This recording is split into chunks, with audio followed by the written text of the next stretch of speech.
இன்னைக்கு நம்ம சேனல்ல ரத்னம் படம் எப்படி இருக்குன்னு பார்ப்போம். படத்தோட கதை என்னன்னா, சின்ன வயசுலயே அம்மாவை இழந்துட்டு நம்ம சமுத்திரக்கனியோட ஆதரவாளர் நம்ம ஹீரோ. நம்ம சமுத்திரக்கனி அண்ணாவை பத்தி சொல்லவே வேண்டாம். இந்த படத்துல எம்எல்ஏவா கட்சிக்கு எதுவும் செய்யறாரோ இல்லையோ, நம்ம விஷாலுக்கு சப்போர்ட்டா எப்பவுமே கூட இருப்பாங்க. இங்க நம்ம படத்தோட ஹீரோயின் பிரியா பவானி சங்கரும் பாத்தீங்கன்னா நர்சிங் முடிச்சிருப்பாங்க. இந்த படத்துல நம்ம ஹீரோயினுக்கு ஒரு பிரச்சனை இருக்குங்க. அப்படி என்ன பிரச்சனைன்னு பாத்தீங்கன்னா, அவங்க பூர்வீக நிலம் வந்து தமிழ்நாடு ஆந்திரா பார்டர்ல இருந்திருக்கும். இப்போ என்ன கொடுமைன்னா, ஆந்திராவை பிரிக்கும் போது கூடவே பாத்தீங்கன்னா நம்ம திருப்பதி கூட பிரிஞ்சு போயிருக்கோம் இல்லையா? இதனால பாவங்க அவங்க நிலம் கூட அது கூடவே போயிருக்கும். இதனால இவங்களுக்கு சப்போர்ட் பண்ண யாருமே இருக்க மாட்டாங்க. இதுல வேற சும்மா நிலம் கிடக்குதுன்னா அதை ஆட்டை போடுறதுக்குன்னே நிறைய பேர் இருப்பாங்க. அப்படிதாங்க இந்த படத்துலயும் நம்ம ஹீரோயினோட நிலத்தை ஆட்டை போடுறதுக்காக ஒரு 3 டான்கள் இருப்பாங்க.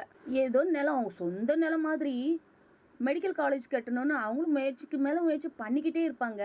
ஆனா அவங்களால பாத்தீங்கன்னா ஒண்ணுமே பண்ண முடியாதுங்க. இதை எல்லாத்தையுமே பாத்தீங்கன்னா நம்ம ஹீரோ தெரிஞ்சுக்கிட்டு நம்ம ஹீரோயின் கிட்ட உனக்காக போராட நான் இருக்கேன்னு சொல்லிட்டு பாத்தீங்கன்னா சூப்பரா களம் இறங்குவாங்க. இந்த படத்தை நான் பார்க்கும்போது என்னடா தெரியாத பொண்ணுக்காக இவ்வளோ கஷ்டப்படுறாரே, அப்படி என்னவா இருக்கும், ஒருவேளை இந்த பொண்ணு தெரிஞ்சிருக்குமோ, ஒருவேளை இந்த பொண்ணு யாரா இருக்கும், அப்படிலாம் மந்திய பிச்சுக்கிட்டு இருந்தேன். அப்புறம் தாங்க எனக்கு தெரிய வந்துச்சு, நம்ம ஹீரோவோட அம்மாவும் அச்சு அசலா அவங்க மாதிரியே இருந்திருப்பாங்க.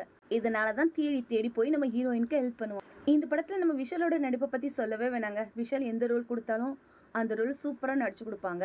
அதே மாதிரிதான் பிரியா பவானி சங்கரும் அவங்களுக்கு கொடுத்த கதாபாத்திரத்தை சூப்பரா பண்ணிருப்பாங்க.